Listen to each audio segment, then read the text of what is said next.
Hello friends! Well, William and I were here making a video about Nick's calculator watch collection. Let me show you. Here it is, over 50 calculator watches. Coming to a Nick Murray YouTube channel near you soon. It's going to be peak YouTube experience. It's going to blow your mind. But I kept on getting messages from people going, what do you think of the new EV Macan, Nick? You should do a video. And they're right. And I'll say up front, I've not driven one, I've not seen one in real life, I've been slack. We're just going to talk about what we see on the configurator today and what we've learned from the Tacan EVs of Porsche. And of course, I am a Macan owner myself, so comparing some of the configuration changes that have happened within this EV. But first, let's talk about what we know of Porsche's EV so far from our experience with the Tacan, which I've driven a lot of. I've got friends that own them. And what we've learned is never buy the Turbo S. Yes, the poor suckers that brought the Turbo S and the Tacan are weeping in their wallets now as the depreciation on those cars, shall we say, is off the edge of a cliff. That's right. I've had viewers and friends that have lost $80, $90 or even $100,000 in the first year of ownership of their Tacan Turbo S. Man, that would send me curled up in a corner in the fetal position. So yeah, that's the first thing. Don't never buy the top of the line Tacan. And there's more than one reason for that. First of all, you quickly get over the massive acceleration, which is its party trick, and you start wondering where all the range went as well. Yes, the best range is definitely found in the lower models of the Tacan, and even at its best, the Tacan range was never that good anyway, just over 200 miles. Whereas the new EV Macan, if you've watched Kyle from Out of Spec Motoring, he's my friend, his parents live just down the road from me. He got 320 miles at a constant 70 miles an hour out of this car, which is a massive increase, over 100 miles more than the Tacan get as well. I certainly think the Macan is going to be a far better Porsche EV than the Tacan ever was or ever will be. Partly because, you know, the saloon style cars are going away. No one buys saloon cars. Look at the sales of the Panamera, they're almost dead. Right now, the Tacan sales have been fine because it's the only option.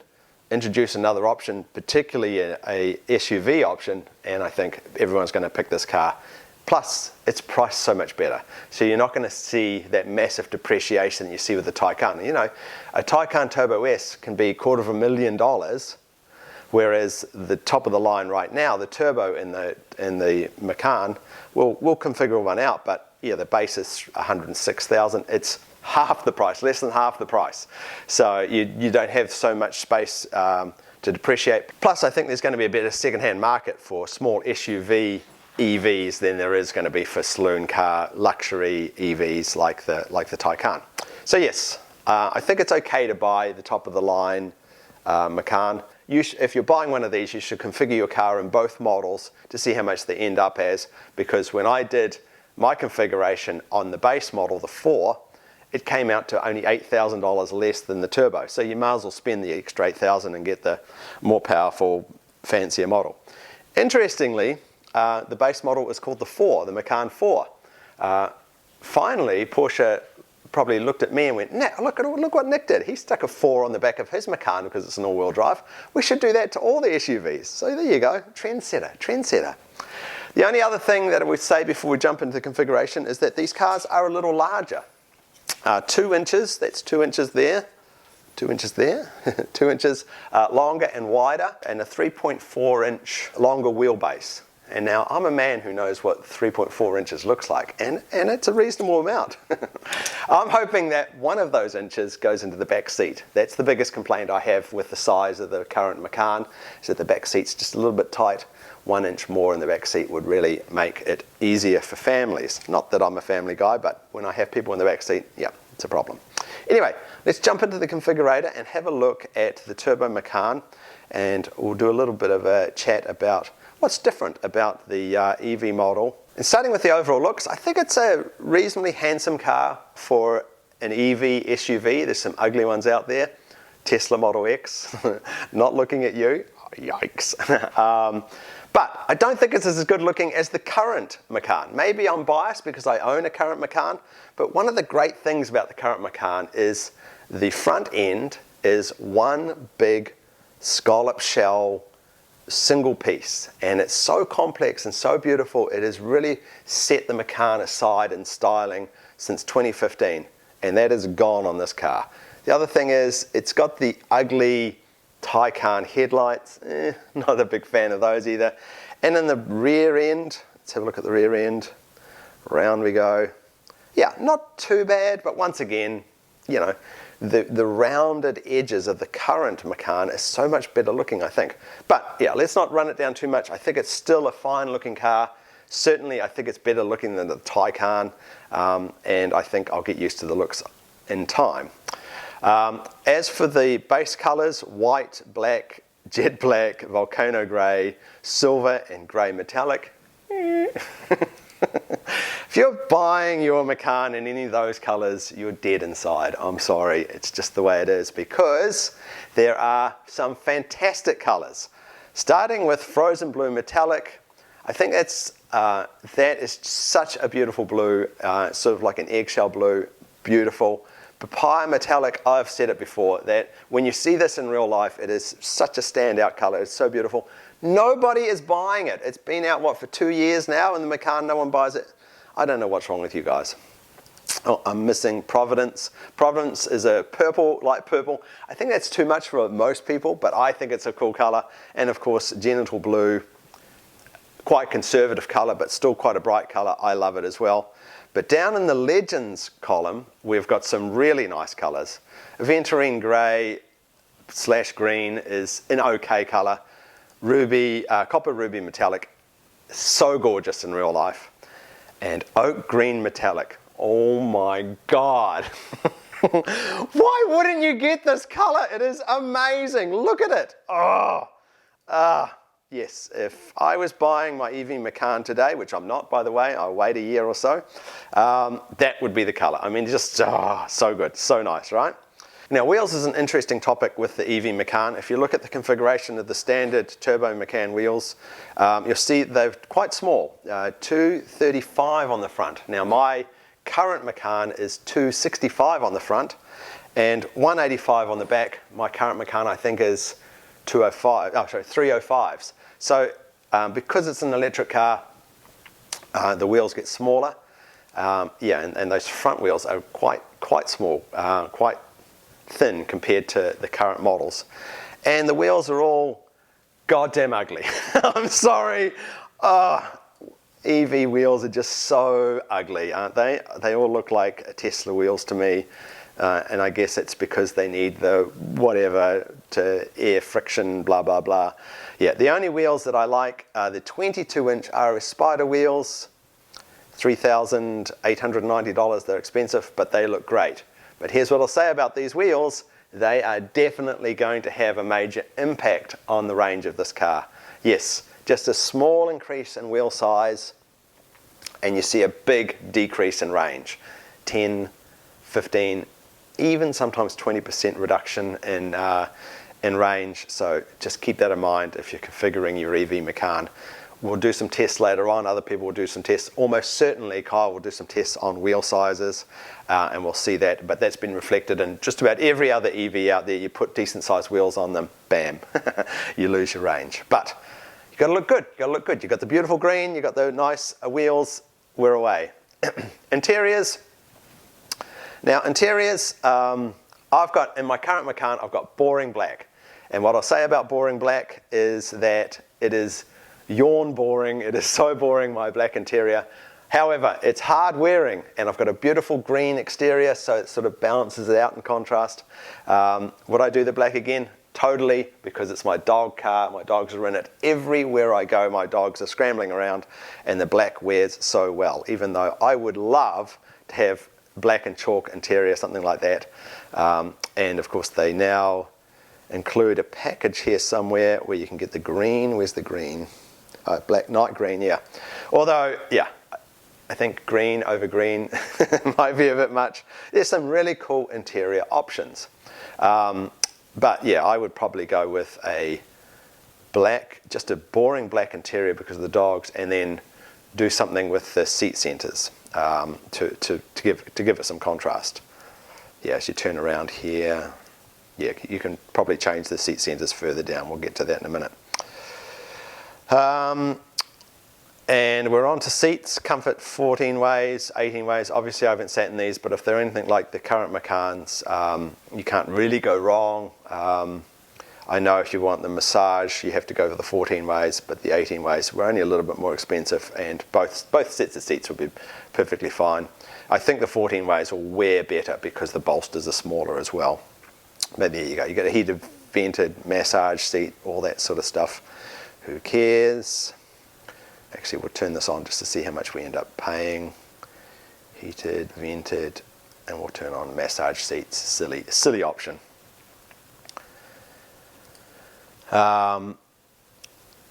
Packages. Something wrong with the packages. It might be just my computer. When I turn on the packages, it tries to add Burmeister for some reason. Oh no, there it goes. It was working now. Add climate. Yep. Okay. Turn on package. Okay. Exterior packages. What have we got? Yeah, there's an off-road package. It's just personal taste and adds a little bit of stuff to the front. I don't think, well, I know that it doesn't do anything for your off-roading ability. It's just adding some strips at the bottom there. That's pretty cool. Roof transport system. I would definitely get the roof transport system again. I use my roof transport system all the time on my Macan. Totally awesome, and apparently doesn't have any impact on the range. Exterior decals and logos, I'm not even going to bother. Performance options, yeah. Porsche electric sports sound. We'll have to wait and see what that sounds like. At $500, I hope it sounds pretty good. Sport Chrono package, I'm always questioned why anyone gets Sport Chrono package on a luxury car instead of a sports car, but I'm sure people will do that. And the sport package, other sport package models there, but there is a compass display. I would do that. The compass display is pretty cool. Rear axle steering, once again, I'm not sure that it's worthwhile on a non-sports car, but it does probably help with U-turning. $2,000, I wouldn't put it on mine. And interesting, they've got single speed transmission as a standard option here. I'm wondering whether they'll add a double speed transmission like in the Tacan at a later date. That would be pretty cool. Lights and vision. Now the LED matrix here in the US is full featured, so definitely go ahead and get that. It's really not a big cost, and they have lights in black and lights in blue and other options here, but basically you just want to turn on one of these LED matrix lights. They're pretty cool. Now down to rear wiper. So thermal and noise insulated glass used to be tied in with the privacy glass. So you got one, you got both, and it was pretty much a must-have. Now they've split it out. The privacy glass, at least in North America, is standard, so you're getting the darkened windows on the back, and you don't have to have the thermal noise insulated glass, which I think is a good thing, because while we'll have to test it in the EV Macan and see how much difference it made, it doesn't make a huge amount of difference in the current Macan, but it does make a big difference to how much phone reception you have. As soon as you turn this on, you lose at least 1 bar, sometimes 2 bars, by having this option in your car. So I'd rather lose it, particularly if you're getting the darkened windows standard anyway. The other big thing is, if you turn this on, you turn on the thermal noise insulated glass, you can't add the rear wiper. Now, I know I'm a bit biased and say that you should always have a rear wiper on your Porsche, but this is a hatchback car, and the rear window is always dirty on my car. The rear wiper gets a decent amount of work. I've even had to change the blades a couple of times. I would totally hate to have my car without a rear wiper, my Macan without a rear wiper. So another reason not to get the noise insulated glass. The other option here is the heated windshield. Once again, this is a problematic option in that it totally works. It clears everything really quickly, but it causes problems with other things. A lot of people have problems with their radar detectors, their little, what are those things called, the transponders, positioning them so that they work when you go through tolls and so forth. Some of them work, some of them don't. Everybody complains and bitches to me about the heated windshield, so I'd rather just not bother with the heated windshield and not have those problems. Have my radar detector working 100% all the time, having my transponders working all the time. having my phone have decent cell phone reception all the time. Yep, turn those two options off. Turn rear wiper on. On to interior trim packages, and there's a whole bunch of cool deviated stitching and nonsense like this. This is a Macan. Don't go too crazy on this stuff. Man, people go overboard sometimes. It's not a sports car. Just pick one of the basic packages, save your money. But what I would say is, as I said before, somewhere in here there'll be deviated seat centers. I'd totally do that. Seat belts and seat design, yeah. Porsche crest, front and rear, what a waste of money. No one ever notices. Porsche logo on the seats, no, don't do that stuff. And deviated leather seat centers, here we go, here it is. Turn that on, pick a deviated color, yeah. Right? Am I right? Yeah, look at that. That just brightens the interior, you know, gives it something, a bit of contrast without spending a fortune. $1,300. It's not cheap, but whatever. That's one way of bringing up a otherwise boring interior. Steering wheel and gear shift lever, well, those are all just personal taste, I think. And interior, personalized keys. So personalized keys, I've always said that personalized keys are a bit of a waste of money, but someone pointed out to me correctly that if you have more than one Porsche in the family, having the personalized keys really makes it easy to know which key you're grabbing. So certainly do that if you've got more than one car. I've got coloured keys now. I'm not that fussed on it, but whatever. And then there's various door sill eliminated nonsense, center console armrest with model. Don't do that. All this nonsense, yeah. No, just say no, friends. Because look, this car is now 121,000. Oh, hang on, we haven't got to audio. We still haven't finished. Sorry. The inno drive with lane keeping. I hope it works better. I suspect it will with the EV cars. I would probably turn that on. Yeah, it doesn't work so well. It works okay on the current models, but I hope they've improved it for this car. I think it's worth the risk at $1,000. Interior comfort. The heads-up display at 2,600. Oh, Porsche, you're such assholes, ripping everybody off with this stuff. If I was buying it, I'd definitely get the heads-up display just because of the YouTube channel. I'd want to be able to demo it, but I think you can live without heads-up displays. But yeah, that's a lot of money, right? $2,000. No one else charges $2,000 for heads-up display. Preparation for Porsche dash cam. Total must. You've got to have this, even if you don't put the dash cam in. Get the wiring there. Yeah, it's $130 well spent. Air quality system, can't comment on that. Dual. The climate control comes with the premium package. Rear sunblind for rear windows. I guess if you've got kids in the back, that's a good option.